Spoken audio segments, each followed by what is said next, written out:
жүректер музейге қойылсын.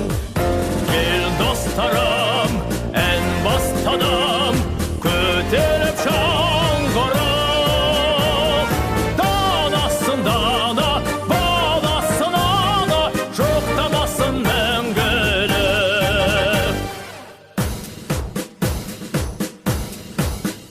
Көктесін жас ағаш одан әрі, өткен күн қайтадан жанбайды. Сұлудың кестелі орамалы, сүттін тек тершеген маңдайды. Кел достарым, ән бастадым, көтеріп шаңғырып. Данасын дана, баласын ана, жоқтамасын мәңгілік.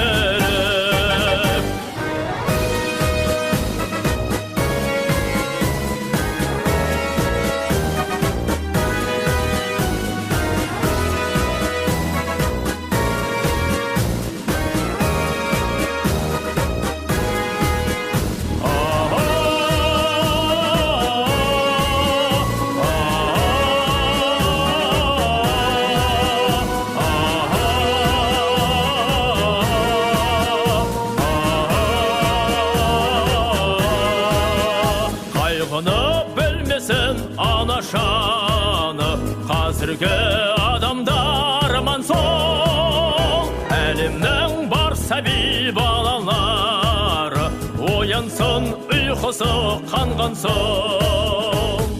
Кел достарым, ән бастадым, көтеріп шаңғырып. Данасын дана, баласын ана, жоқтамасын мәңгілік.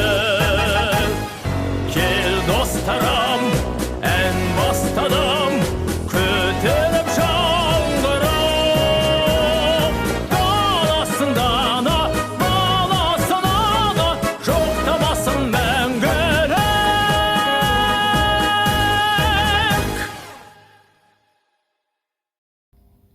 Дорогие ветераны, от всей души поздравляю вас с 75-летием Победы в Великой Отечественной войне. День Победы стал святым для каждого из нас.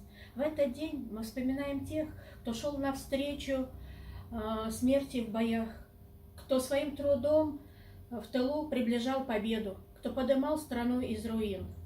Это день великого подвига и нашей общей памяти. 75 лет мы живем под мирным небом, строим города, воспитываем детей.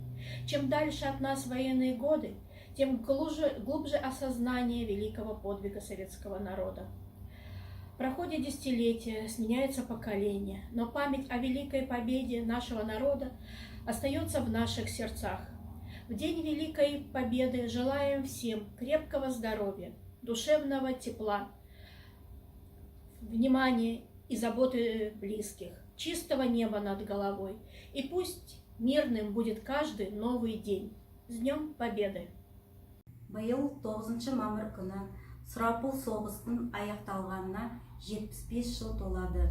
Отан алдындағы, келешек ұрпақ алдына жасаған ерлігіңізді, батылдығыңызды ақ жүректен жарылып шыққан шынайы таза ақжарқын алғыс сөздермен қалай жеткізсем деп ойлаймын.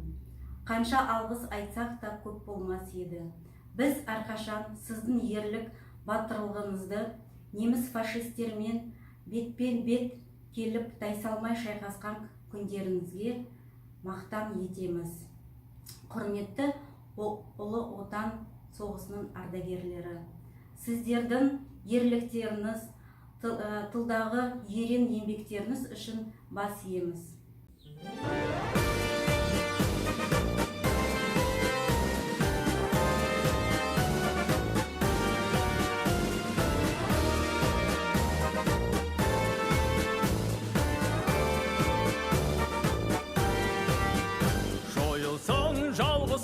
Соғыс деген оқ даусы мәңгілік жойылсын.